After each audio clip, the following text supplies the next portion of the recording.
और निर्मोहता के महान शिखर पर पहुँचे हुए वंदनीय संत समाज, आप सबके बीच कुछ देर कुछ निवेदन करने का प्रयास कर रहा हूँ। अभी हम लोग गुरु महिमा परक बहुत सुंदर भजन सुन रहे थे। सदगुरु कबीर साहब का एक पद के कुछ ही पंक्तियों पर निवेदन करने का प्रयास कर रहा हूँ। सदगुरु कबीर ने कहा है, गुरु से कर मेल गमारा, का सोचत बारंबारा। जब पार उतरना चाहिए तब केवट से मिल रहिए। जब उतरी जाए भाव पारा, तब छूटे यह संसारा। ये पद लंबा है, बस 3 ही पंक्तियों पर मैं निवेदन करने का प्रयास कर रहा हूँ। सदगुरु कबीर कहते हैं, हे मनुष्य, अगर जीवन में सुख चाहते हो, शांति चाहते हो और परम आनंद की प्राप्ति चाहते हो तो गुरु से कर मेल गमारा। मेल गंवारा। हे मूढ़ मन, तुम गुरु से प्रेम करो, संतों महापुरुषों से प्रेम करो, लेकिन ये मूढ़ मन समझता कहाँ है। गुरु के शरण में भी आकर यह मन नहीं समझता है और लोगों की बात तो दूर है। साहेब कहते, गुरु से मेल करो, गुरु से प्रेम करो, महापुरुषों के पास बैठो, लेकिन यह मन समझता नहीं है। आदमी का मन में प्रश्न उठता है कि गुरु के पास जाएंगे, संतों महापुरुषों के पास जाएंगे तो हमें क्या मिलेगा। ये आदमी का मन में प्रश्न उठता है। आदमी बहुत चतुर होता है। आदमी को जहाँ लाभ दिखता है वहीं आदमी वो काम करता है। तो आदमी सोचता है गुरु के पास जाने से हमें क्या मिलेगा, कुछ मिलेगा तब जाऊं। लेकिन आदमी कभी विवेक और विचार नहीं करता है। जब आदमी का मन में क्रोध उठता है, जब आदमी के मन में लोभ आता है, जब आदमी के मन में मोह होता है, क्या आदमी उसमें विचार करता है कि हमें आज लोभ नहीं करना चाहिए, आज हमें मोह नहीं करना चाहिए, आज हमें क्रोध नहीं करना चाहिए। आदमी उसमें विवेक और विचार नहीं करता है। सही काम करने के लिए आदमी विवेक करता है, विचार करता है, जाऊं या न जाऊं। गुरु के पास हम आए हैं अपने जीवन को बदलने के लिए, अपने गलत स्वभाव को बदलने के लिए, अपने गलत कर्मों को बदलने के लिए आए हैं। यहाँ भी आकर हमारा मन मूढ़ बना हुआ है। यहाँ भी आकर हमारा मन अज्ञान दशा में डूबा हुआ है। सदगुरु कबीर और भी कहते, उनके पद में आया है, सदगुरु शरणै जाय के तामस त्यागिए। तुम गुरु के शरण में गए हो, महापुरुष के शरण में बैठे हुए हो, अपने तामस को दूर करो, अपने गलत स्वभाव को दूर करो। आज की कल ही साहब जी सुबह पढ़ा रहे थे कि महापुरुष क्या करेंगे कि हम उनके शरण, वो हमें मोक्ष नहीं दे सकते हैं,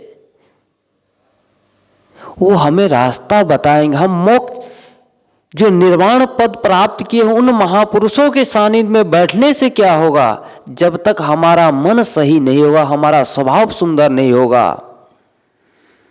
साहब कहते, गुरु से प्रेम करो। बस गुरु से प्रेम, गुरु के सामने दिखावा भक्ति नहीं होनी चाहिए। हमारी भक्ति होनी चाहिए आग की तरह। साहब ने कहते, भक्ति प्यारी राम की, जैसी प्यारी आग, सारा पट्टन जरी मुआ, बहोरी ले आवे मांग। हमारी भक्ति वैसी होनी चाहिए जैसे कहीं गांव में आग लग जाती है, पूरा गांव जलकर राख हो जाता है, फिर भी आदमी भोजन बनाने के लिए या कुछ काम करने के लिए आग मांग कर लाते हैं, वैसे ही हमारी भक्ति होनी चाहिए। गुरु के सामने है तो फिर आए बंदगी में, पूजा पाठ में बैठे, जैसे गुरु गए, कोई मतलब नहीं है, कोई मतलब नहीं है।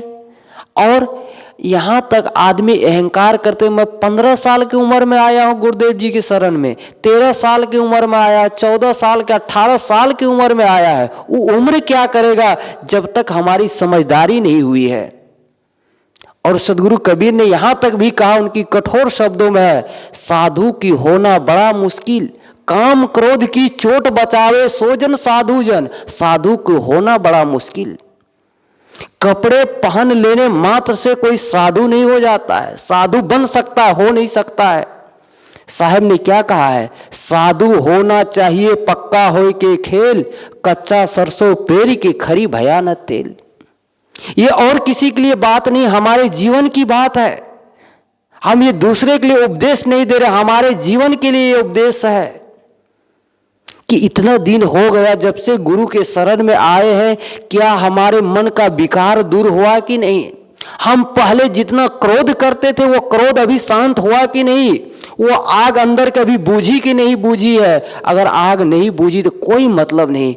कपड़े से किसी को शांति नहीं मिलती है। सिर्फ साधु कहला सकते हैं, साधु नहीं हो सकते हैं। साधु बहुत रहनी की विषय है, बहुत महत्वपूर्ण विषय है।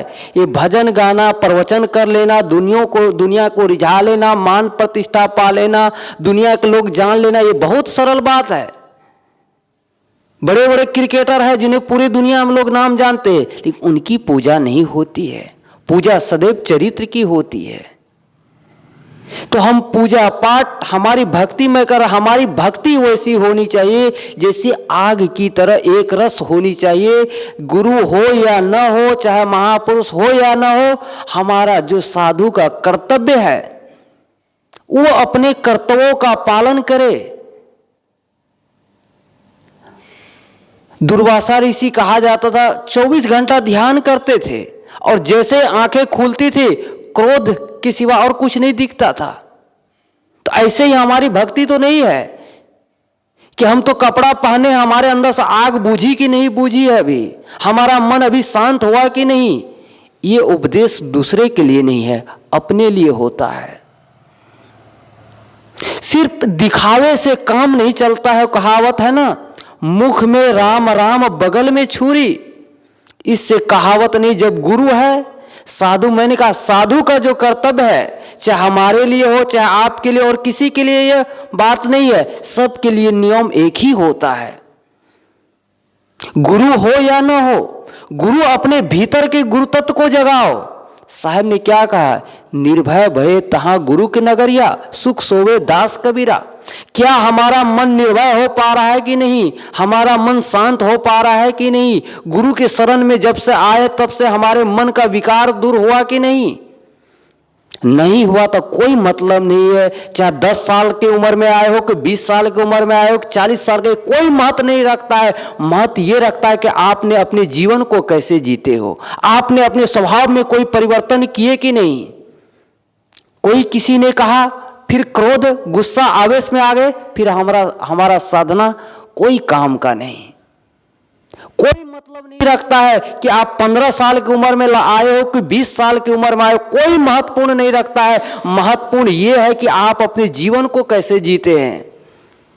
कोई बेचारे 60 साल के बूढ़े, वो सुबह बंदगी में आते हैं, पूजा पाठ में आते हैं, कोई 20 साल के युवक है वो नहीं आ पा रहे हैं। इसका मतलब क्या, हमारी कमजोरी है, हमारे साधना के प्रति रुचि नहीं है। एक बार मैंने किसी का शायद कहीं डाले थे कि बेटा प्रिय, कोई मान लीजिए मैं अपने गुरुदेव जी को डायरी दिए और गुरुदेव जी ने मुझे लिख दिए, प्रिय बेटा निर्मल, तुम अपने बैराग में सदैव दृढ़ रहना, भक्ति करना, संतों गुरुजनों के प्रति तुम समर्पण रहना। और वो हमारे जीवन में नहीं है और मैं दूसरे को कहूँ और दिखाऊं तो वो कोई महत्वपूर्ण नहीं होता है। सिर्फ दिखावे से काम नहीं बनता है, दिखावा हमेशा दुखदाई होता है। अभी वर्तमान गुरुदेव जी भी कहते हैं ना, जो जवानी में पसीना नहीं बहाएगा उन्हें बुढ़ापा में रोना पड़ेगा। ये बात सच ही है। जो अभी भक्ति नहीं करेगा, अभी जो पूजा पाठ नहीं करेंगे, अभी सेवा स्वाध्याय और साधना नहीं करेंगे, तो बुढ़ापे में बिल्कुल नहीं होगा। ये जवानी में हम नहीं समझ पा रहे हैं, जब ये जवानी खत्म होगा तब पता चलता है। ये जवानी जब चली जाएगी तब हमें रोने के सिवा और कुछ नहीं मिलेगा। इसलिए अगर जीवन में सुखपूर्वक जीना चाहे, शांति पूर्वक जीना चाहे, तो हमारी भक्ति अच्छी होनी चाहिए। साहब कहते गुरु से कर मेल गमारा, हे मूढ़ मन, अगर तुम जीवन में शांति चाहते हो, सम्मान पाना चाहते हो, अपने कल्याण पद प्राप्त करना चाहते हो, गुरु से प्रेम करो, महापुरुषों से प्रेम करो, नहीं तो जीवन में कुछ नहीं मिलने वाला है। जीवन खाए पिए, गृहस्थ भी घर में खाते हैं, खा लेते हैं, दिन भर सोए रहते, काम करते, 2 रुपया कमाते हैं। हम भी साधु हैं, संतों महापुरुषों के साथ में कपड़ा पहने, भोजन तो मिल जाएगा। गृहस्थ जो नहीं खाते वो हमें खिलाते हैं, लेकिन हमारा जो काम है वो काम नहीं कर रहे हैं, तो कपड़े से कुछ नहीं मिलने वाला है, कपड़े से बिल्कुल शांति नहीं मिलेगी। गुरुदेव जी कहते थे मेरी पुस्तकों से बहुत लोगों को लाभ हो, मेरे ज्ञानों से बहुत लोगों के जीवन बदले, हम वैसा आचरण न करें, वैसा हम जीवन में धारण न करें, तो पुस्तक कि हमारे लिए नहीं दूसरों के लिए हो जाता है। और दूसरों के लिए जो ज्ञान होता है हमेशा दुखदाई ही होता है। साहब कहते गुरु से कर मेल गमारा, का सोचत बारंबारा, हे मूढ़ मन क्यों बारंबार सोचते हो।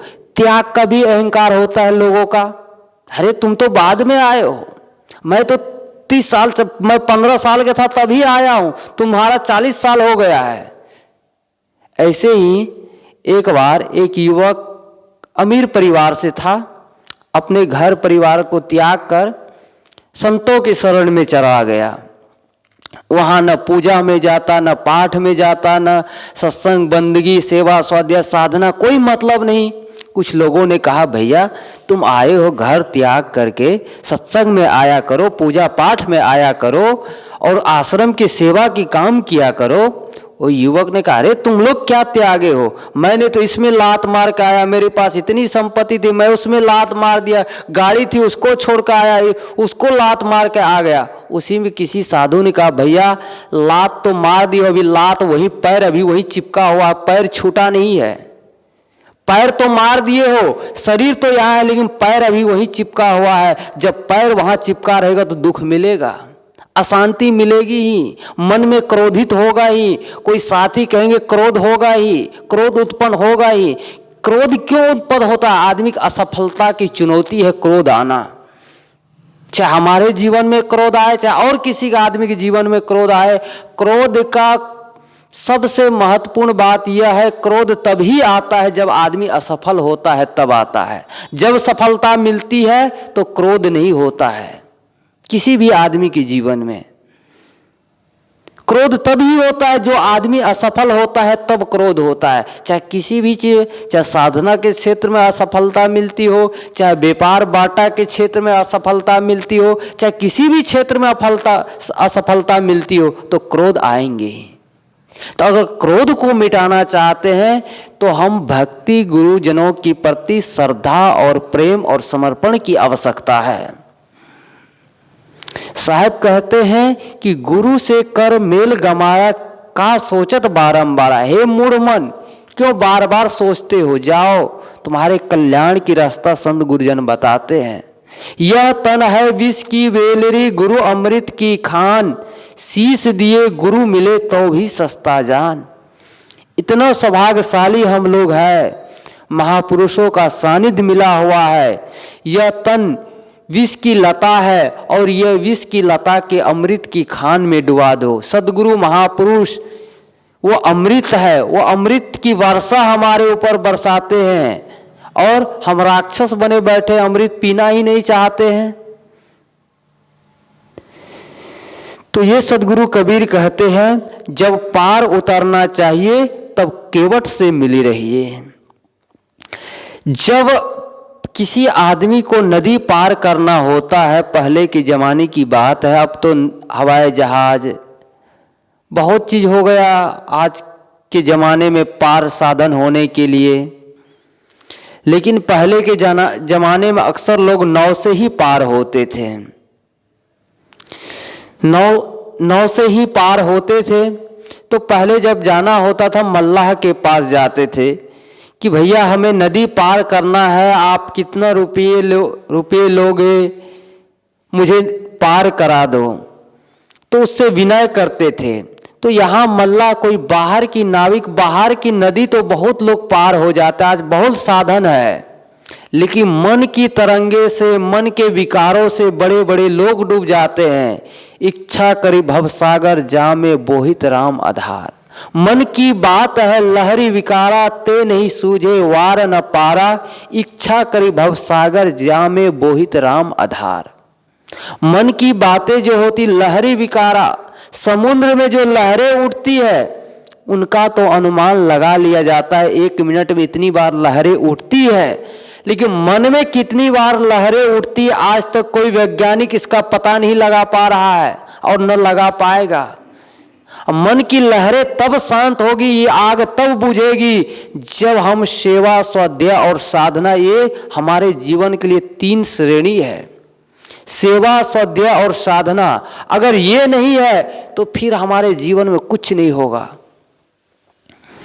तो साहब कहते जब हमें पार होना हो तो हम नाविक के पास जाते, वैसे ही दुख रूपी संसार से पार होना है, सुख के ओर जाना है, शांति की ओर जाना है, तो हमें गुरु के प्रति श्रद्धा और समर्पण होना पड़ेगा। गुरु के चरणों में अपने जीवन को समर्पण कर देना होगा। और अपने आप को कुछ मान लेंगे तो फिर कल्याण नहीं होगा। जैसे बच्चे छोटे होते हैं, जब वो माँ के पास, माँ के गोद में जाता है तो अपने आप को पूरे जीवन समर्पण कर देता है, तब उन्हें माँ से क्या मिलता है? दूध पीने को मिलता है। जब वही अपने आप को कुछ मान लेता है तब माँ से क्या मिलता है? डंडा मिलता है। ऐसे ही जो कल्याण करना चाहे, चाहे जीवन को सुंदर बनाना चाहे, तो उस बच्चे की तरह अपने आप को, जीवन को समर्पण कर दीजिए। पलटू साहब ने क्या कहा है? बनत बनत बनी जाए पड़ा रहे संत के द्वार। महापुरुषों के शरण में तुम पड़े रहो तो देखो जीवन सुंदर हो बन जाएगा। बस इतना ही करना है कि उनके बताए हुए रास्तों पर चलो, और अलग से कुछ करने की आवश्यकता नहीं है। एकदम जीवन सुंदर बन जाएगा, मन अच्छा बन जाएगा। लेकिन ऐसा नहीं हो पाता है। आदमी ऐसा कहाँ कर पाता है? घर में जैसे खाते थे, घर में खाते थे, घर गृहस्थी में खाते थे, वहाँ 8 बजे सोकर जगते थे, यहाँ भी 8 बजे सोकर जग रहे हैं। घर में लड़ाई झगड़ा करते थे, यहाँ भी लड़ाई झगड़ा कर रहे हैं। वहाँ भी गलत संग था, यहाँ भी अब गलत संगत तो नहीं, आजकल मोबाइल हो गया, मोबाइल में बहुत सारे दृश्य आते हैं, देखते रहते हैं। सोना चाहिए 10 बजे तो 12 बजे सोएंगे, तो कहाँ से सुबह में पाठ बंदगी सत्संग में आएगा? और कुछ कहो तो उसके सामने दुर्वासा ऋषि फैल हो जाएंगे। तो हम अपने जीवन से जो अपने आप को मान लिए है, अहंकार को, उसको हम त्याग करके फेंके और एक बच्चे की तरह समर्पण होना चाहिए हमारा जीवन गुरु के प्रति। हम आश्रम के काम कितना करते ये कोई महत्वपूर्ण नहीं है। महत्वपूर्ण ये है कि आपका जीवन, आपका स्वभाव कितना बदला। काम तो करना ही चाहिए, सबके सहयोग से आश्रम चलता है, लेकिन हम कितना काम के पीछे, व्यवस्था के पीछे, भक्तों के प्रति जिंदगी बिता देंगे, उससे शांति नहीं मिलेगी। शांति मिलती अच्छे विचारों और अच्छे संस्कारों से। ये संस्कार, ये विचार जब सेवा, स्वाध्याय और साधना करेंगे तब हो पाएगा। आदमी परपंच में बात बिताएगा, इस साथियों की निंदा, उनकी शिकायत करके जीवन बिताएगा, लेकिन सत्संग में नहीं आकर बैठेगा। क्यों? क्योंकि मन बहिर्मुख बना हुआ है। उनको तो अहंकार है, मैं 40 साल हो गया है। उस अहंकार किसी का काम आने वाला नहीं है, चाहे हमारा अहंकार हो चाहे और किसी का है। कबीर साहब ने कहा, कबीर गर्व न कीजिए इस यौवन की आस, टेसु फुला दिवस 10 खंखर भया पलास। ये अहंकार, ये जमानी, ये पद और प्रतिष्ठा का अहंकार मत करो। कितने दिन का है? जमानी कब तक रहेगी? 40 साल के बाद पता चलेगा जमानी कहाँ रहती है।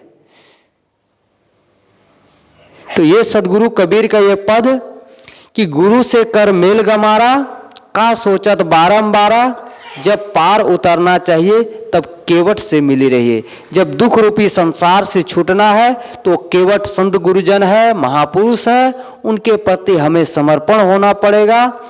जब अहंकार को दूर करके अपने आप को एक छोटा सा आदमी समझकर, सेवक समझकर सेवा करते रहेंगे और सेवा करते हुए जो आश्रम का नियम है उन नियमों का पालन करते हुए अपने जीवन को, अपने मन को, अपने वाणी को और अपने कर्म को सुंदर बना सकते हैं।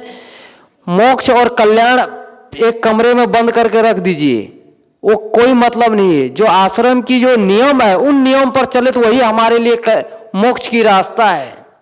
कई बार मैं अपनी बातें बताता हूं, मुझे ऐसे लगता है यहाँ रहना ही सबसे बड़ी साधना है, सबसे बड़ी तपस्या। यहाँ के नियमों का पालन कर लीजिए तो बाहर से कुछ करने की आवश्यकता नहीं है। और ऐसा नियम, ऐसा विचार, ऐसा संत समाज मिलना बहुत मुश्किल है, लेकिन इसको पाकर अभी हम अहंकार में नहीं समझ पा रहे हैं। तो इन्हें जब तक नहीं समझेंगे तब तक हमारे जीवन से क्रोध दूर नहीं होगा, लोभ दूर नहीं होगा, मोह दूर नहीं होगा। गुरु मिला तब जानिए जब मिटा मोह और संताप। जब गुरु मिले हुए हैं, संत गुरुजन मिले हुए, मोह को मिटाकर, अपने अज्ञान को मिटाकर ज्ञान की ओर चले। गो कहिए अंधकार को रूप कहिए प्रकाश, मिटी अज्ञाने ज्ञान दे गुरु नाम है तास। गुरु अंधकार से प्रकाश की ओर ले जाते हैं, अनात्म से आत्म की ओर ले जाते हैं। ऐसे महापुरुषों के प्रति हमारी श्रद्धा बनी रहे, प्रेम बनी रहे और यही सी में हमारा जीवन भी सफल है। मैं आप लोगों के बीच कुछ देर कुछ कहने का प्रयास किया। इन्हीं शब्दों के साथ मैं अपनी वाणी को विराम देता हूँ। बोलिए सद्गुरु देव की जय।